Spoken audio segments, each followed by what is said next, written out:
Here's check on stories we're following for you today on Robin Hood Radio. Pat Pagano's Tri-State forecast calls for a sunny day today with a high around 70, and tomorrow sunny 60 to 65. We'll get the full details on our Tri-State forecast coming your way in just a few moments. A suspect in June's Norfolk burglary faces new charges in a story by Bridget Ruthman in the Republican American. A man from Hillsdale, New York, awaiting prosecution on burglary and larceny charges after allegedly invading an occupied home in Norfolk in June, was arraigned Tuesday in Torrington Superior Court on additional charges related to another burglary at a Norfolk house hours earlier. Arrested on June 9th, Dylan Fellows was searched by state troopers before being placed in a jail cell at Troop B in Canaan. His backpack troopers found a checkbook and cash reported stolen from the Blackberry River Inn, 538 Greenwoods Road West.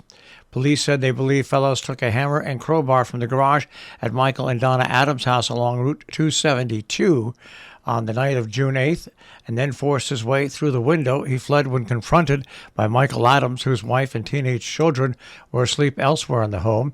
Unable to post a $300,000 bond, he was put in jail and held behind bars awaiting prosecution on pending cases. He was delivered from prison Tuesday to be arraigned before Judge Chris Pelosi. Additional charges for the burglary, larceny, and criminal mischief. Fellows was captured on video surveillance footage at the inn. According to an arrest warrant, 4 doors were tampered with, and the door to the kitchen was removed from its hinges. A window screen was cut with a knife, and glass from another door was broken, according to the warrant. Represented by a public defender, Fellows had been evicted from his apartment just before the Norfolk crimes. Vassar once again is seeking a lawsuit to force the Board of Elections to open that polling site at the college. 1 week before Election Day, the League of Women Voters and Vassar College students and professors filed complaints against the Dutchess County Board of Election and its Republican commissioner in order to have polling sites designated once again for Vassar College campus. The lawsuit filed in Dutchess Supreme Court alleges the Board of Elections Commissioner Eric Haight failed to comply with state law, which was enacted this year, requiring colleges with more than 300 registered voters to be allowed the option of having polling sites on campus. The college requested polling site be designated in August and provided locations on campus. In September, Democratic Elections Commissioner Hannah Black suggested having a public hearing on the matter, which Haight called premature. Both commissioners named in the agreement of the designation. No action was taken by the Board of Election to move the designation forward. The League of Women Voters also wrote to the county's board in September and was part of a group of organizations that sent a letter to County Executive Mark Molinaro and Legislature Chairman Greg Polfer on October 25th, asking them to take action. The complaint notes that 2 of the election districts, which includes roughly 750 Vassar students and registered to vote, are assigned to the Dutchess County Water and Wastewater Authority polling site, approximately a half-mile away from the campus. The 3rd district, which is a polling site of Poughkeepsie United Methodist Church, includes roughly 350 students registered to vote, is about 1.2 miles from the campus. The general election, of course, comes up Tuesday on November 8th. Good news in Great Barrington. People are rejoicing as a new Division Street Bridge is opening. It's temporary, but it's back. In a story in the Berkshire Eagle, it's been more than 3 years since the owners of Taft Farms have been able to drive a load of pumpkins or squash across the Housatonic River on Division Street. For more than 3 years, residents had to make a loop around town to get from one side of Great Barrington to another. But now the cut-through is back. On Tuesday, the town's public works superintendent declared the now 1-lane Division Street Bridge open for business. The bridge has stoplights at both ends and a pedestrian path on its north side. The weight limits for trucks remain what they were before the closure. The new span is temporary. It's unclear when a permanent 2-lane bridge will be installed. That's on hold until the expected state grant comes in. The shutdown disrupted lives, especially those concerned to Taft Farms, while growing fields span both sides of the river. The town posted to Facebook the inaugural crossing by Paul Krasinski, whose father owns the farm and store. He hauled a load of butternut squash over the new bridge on Tuesday morning. Ruth Epstein has a story in the Republican American. Iran to Cornwall on Noshina Ethan. She didn't think her life was that extraordinary, so when she decided to write a memoir, it would be just for the eyes of her family and friends. But when others heard of her story, they encouraged her to expand her audience to share her remarkable journey. Her book, Notion, a memoir, is making a woman's architect, recently was published, and she's held several local book readings, including a well-attended one recently in Kent's House of Books. The book is available, by the way, on Amazon. Town meetings going on in our area in Sharon today. The American Rescue Plan Act.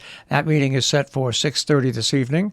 Now, coming up tomorrow, a public hearing in Sharon at 6 p.m. The Board of Selectmen holding that public hearing on the petition submitted for speed humps to be installed on Hilltop Road. The hearing will be held at the Sharon Town Hall. At the hearing, interested persons may be heard, and written communications also will be received. Falls Village, the special Board of Selectmen's meeting is being held today at 9 a.m., a discussion on potential grants from the American Rescue Plan Act. In Cornwall, the town report is coming up on November 4th at the Cornwall Consolidated School. In Kent, the Board of Education is meeting at Kent Center School. The regular meeting is tonight at 5:30. Board of Selectmen will meet in Kent with their regular meeting on November 3rd at 4 p.m. In Sheffield, a Select Board and Ashley Falls Historic District Commission virtual meeting will be held on Thursday at 9:30 in the morning. Congregational Church of Salisbury is presenting its monthly midday music and meditation on Friday from 12 to 12:30 at 30 Main Street in Salisbury.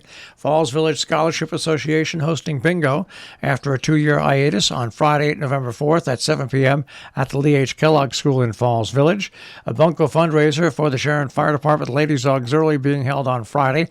6:30 is the time the doors open. 7 o'clock the playing starts. Sponsored by the Sharon Fire Department Ladies Auxiliary at the Firehouse in Sharon. All Saints of America Orthodox Christian Church is again holding its winter clothing drive. The event taking place on Saturday, November 5th from 9 till 2 at the church, which is at 313 Twin Lakes Road in Salisbury. Taking a look at other events going on in and around our tri-state region, the Grumbling Griffins Drama Workshop is being held at the library in Cornwall.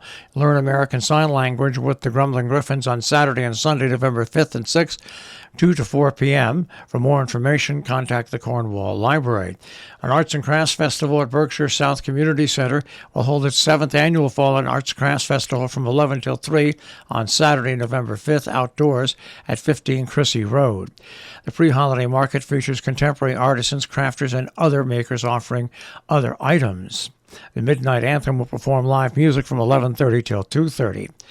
Food Pantry Cupcake Challenge. The Fishes and Loaves Food Pantry, supporting families in need, will hold their cupcake benefit on Saturday, November 5th.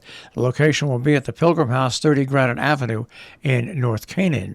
The Smithfield Church on Saturday at 4 p.m. presents the Bang Family Concert. More information at 518-598-8276.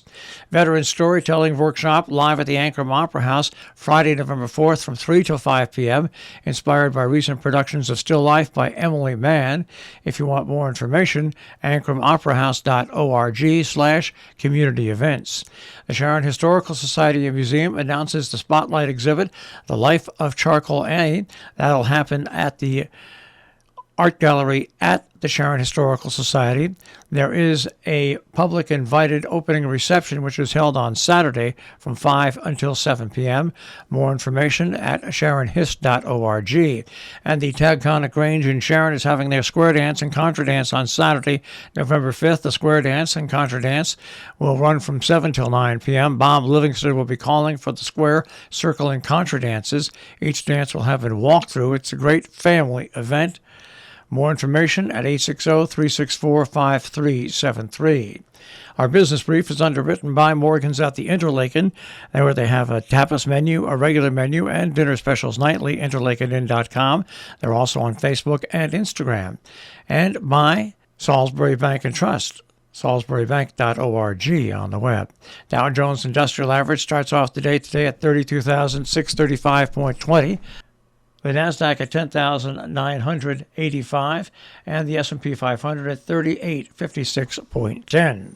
We'll take a look at that tri-state forecast. That'll come your way in just a few moments.